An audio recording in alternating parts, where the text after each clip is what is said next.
नमस्कार. रामकृष्ण हरी मंडळी.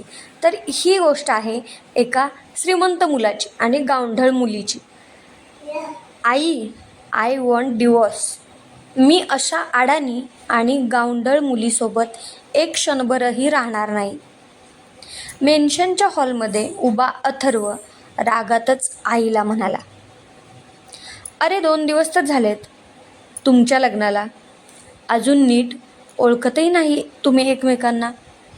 कालिंदी आपल्या मुलाला समजावून सांगण्याच्या प्रयत्नात होती. 2 दिवसापूर्वी गर्भश्रीमंत अथर्व खानविलकरचं लग्न सारिका या गावंढळ मुलीशी ऐनवेळी झालेले.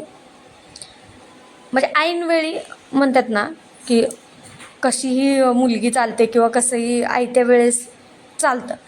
कारण पृथा त्याची होणारी बायको पळून गेली होती आणि आता तो आपली आई कालिंदी हिला तिच्यासोबत राहायला ठाम नकार देत होता. म्हणजे त्याला आईसोबत सुद्धा आता राहायचं नव्हतं. आणि हे आता दरवाजात उभ्या असलेल्या त्याच्या पत्नी सारिकाने ही ऐकलं होतं. आता ही सारिका म्हणजे ऐनवेळी गावंढळ आणि ऐनवेळी झालेलं त्याच्यासोबत लग्न. ही सारिका, अरे बायको आहे ती तुझी, आणि तुझ्या आजी साहेबांना काय उत्तर देऊ मी? आई कालिंदी त्याला पोटतिडकीने समजावत होती. आई म्हणजे मुलगा म्हणाला तो, आई मला हे लग्न मान्य नाही.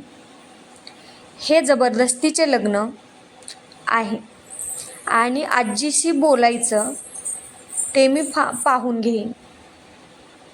तो ठामपणे आपल्या आईला बोलला. सारिका ही अथर्वच्या कार ड्रायव्हरची मुलगी होती, जी नाशिकमधल्या शिवपूरसारख्या खेडेगावात वाढलेली. हायफाय अथर्वला ती त्याच्या तोला मुलाची बिलकुल वाटत नव्हती. म्हणजे एक श्रीमंताचा तोरा कसा वेगळाच असतो आणि गरीब गावंढळ मुली असू द्या किंवा मुलंही असू द्या, कशा असतात माहिती आहे आपल्याला. म्हणूनच त्याला ती पसंत नव्हती.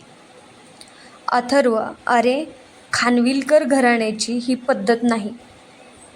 तुझं लग्न झालं आहे आणि या 7 जन्माच्या गाठी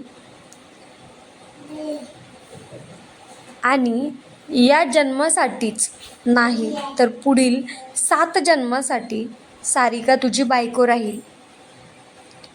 त्या आता रागातच बोलल्या.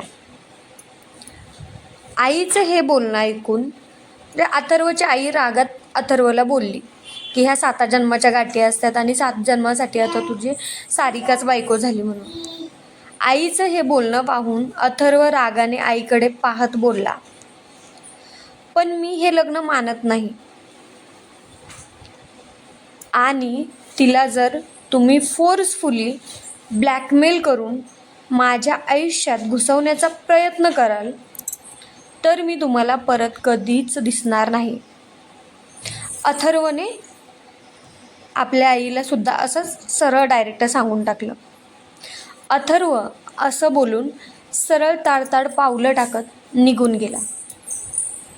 आपल्या मुलाच्या या बोलण्याने कालिंदीच्या डोळ्यात पाणी भरलं. ती त्या धक्क्याने खाली बसलीच होती. एवढ्यात सारिकाच्या रडण्याचा नाजूक आवाज बाजूला तिच्या कानावर पडला. आता शेवटी कोणतीही मुलगी असली, गावंढळ असू द्या किंवा श्रीमंत असू द्या, पण आपल्या लग्नाच्या पहिल्याच दिवशी जर असं घरात गोंधळ होत असेल तर कोणतीही मुलगी रडणारच. मी परत गावी निघून जाईन आई, असं सारिका बोलते. नकोय मला हे जबरदस्तीचं नातं. मी इथे ज्याच्यासाठी आले होते त्यालाच नकोय. तर मी निघून गेलेले योग्य, म्हणजे मी निघून गेलेलेच बरं पडेल ना, म्हणत सारिका निर्धाराने म्हणाली. पण तिच्या डोळ्यात अश्रू होते. अथर्वचा सारिकाबद्दलचा इतका राग आहे. दुसऱ्याच दिवशी डिवोर्सची गोष्ट ऐकून सारिका काय करेल? आई कालिंदी हा डिवोर्स थांबवू शकेल का? हे बघा तुम्ही नेक्स्ट पार्टमध्ये. व्हिडिओ आवडल्यास नक्की लाईक करा, चॅनलला सबस्क्राईब करा, व्हिडिओ शेअर करायला विसरू नका. धन्यवाद.